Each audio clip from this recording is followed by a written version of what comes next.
What if everything you thought you knew about Judas Iscariot, the most hated man in history, was completely wrong? What if his betrayal wasn't an act of greed or evil, but the ultimate act of loyalty? Today, we're diving into one of the most controversial ancient texts ever discovered, the Gospel of Judas. This isn't just a story about betrayal, it's a story about grace, sacrifice, and a shocking twist that will leave you questioning everything you thought you knew. Let's dig in. For centuries, Judas Iscariot has been vilified as the ultimate traitor, the man who sold out Jesus for 30 pieces of silver. But what if the truth is far more complex? In 2006, a long-lost text called the Gospel of Judas was finally translated and published, and it turned everything we thought we knew about Judas upside down. This ancient manuscript, discovered in the Egyptian desert, offers a radically different perspective on Judas, Jesus, and the meaning of sacrifice. Stick with me, because this story is about to challenge your understanding of faith, loyalty, and even redemption. The story of the Gospel of Judas is as fascinating as the text itself. Discovered in the 1970s in Egypt, this fragile manuscript spent decades hidden away, changing hands on the antiquities market. At one point, it was even stored in a safe deposit box in Long Island. Yes, Long Island, where the humid climate nearly destroyed it. It wasn't until 2006 that scholars finally got their hands on it, and what they found was nothing short of revolutionary.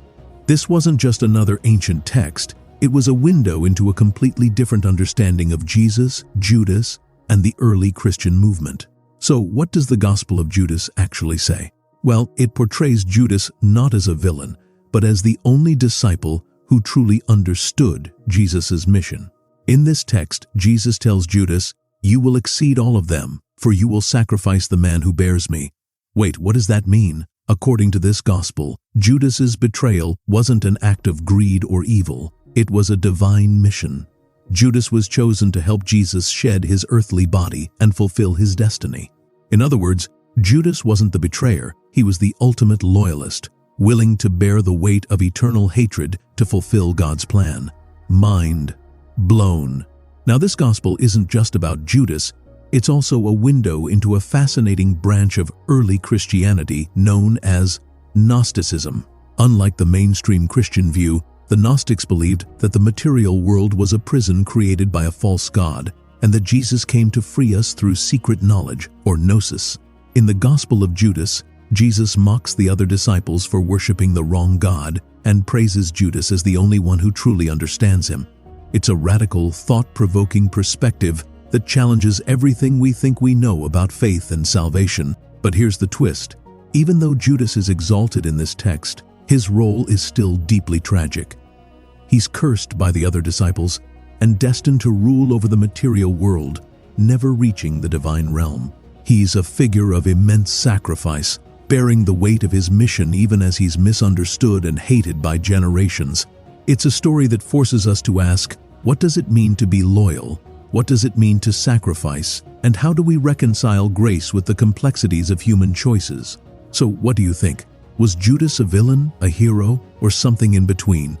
Let me know in the comments below. I'd love to hear your thoughts. And if you're as fascinated by this story as I am, don't forget to like, subscribe, and hit that notification bell so you never miss an episode of the Table of Grace. Because here, we don't just talk about faith, we explore its deepest mysteries and challenge its biggest questions.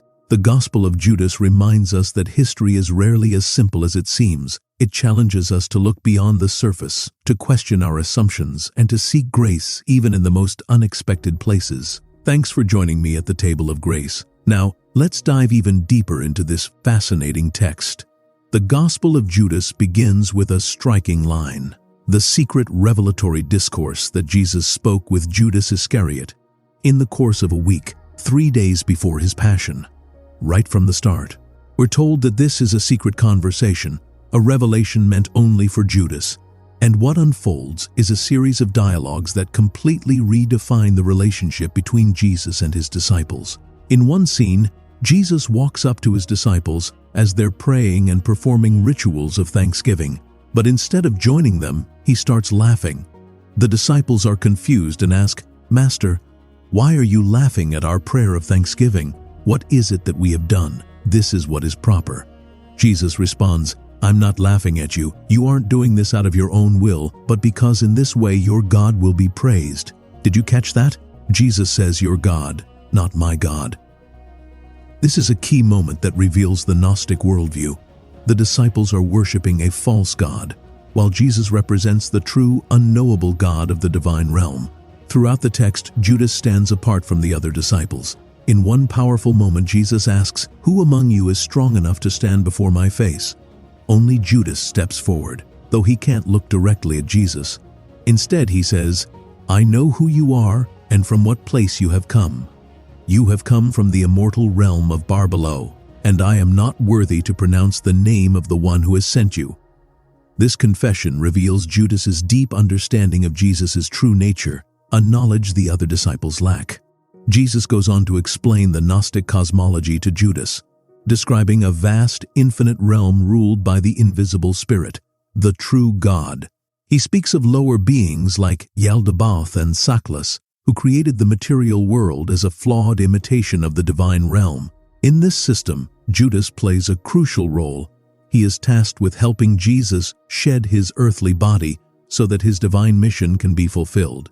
This is why Jesus tells Judas, "You will sacrifice the man who bears me."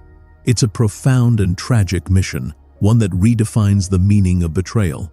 The gospel ends with Judas fulfilling his mission, handing Jesus over to the authorities. But the final lines are haunting, and Judas received some money and handed him over to them. This isn't the triumphant ending of a hero's journey, it's the bittersweet conclusion of a tragic figure who sacrificed everything for a greater purpose. Judas's legacy is one of complexity, challenging us to rethink our assumptions about good and evil, loyalty and betrayal, and the nature of grace itself. So, what do you think about the Gospel of Judas? Does it change the way you see Judas, Jesus, or even your own faith? Let me know in the comments. I'd love to hear your thoughts. And if you enjoyed this deep dive into ancient texts, don't forget to like, subscribe, and hit that notification bell for more thought-provoking content from the Table of Grace. Until next time, keep seeking truth, keep asking questions, and keep finding grace in every story. Thanks for watching the Table of Grace. If you're hungry for more, check out these videos next. And remember, grace isn't just a concept, it's a way of life. See you at the table.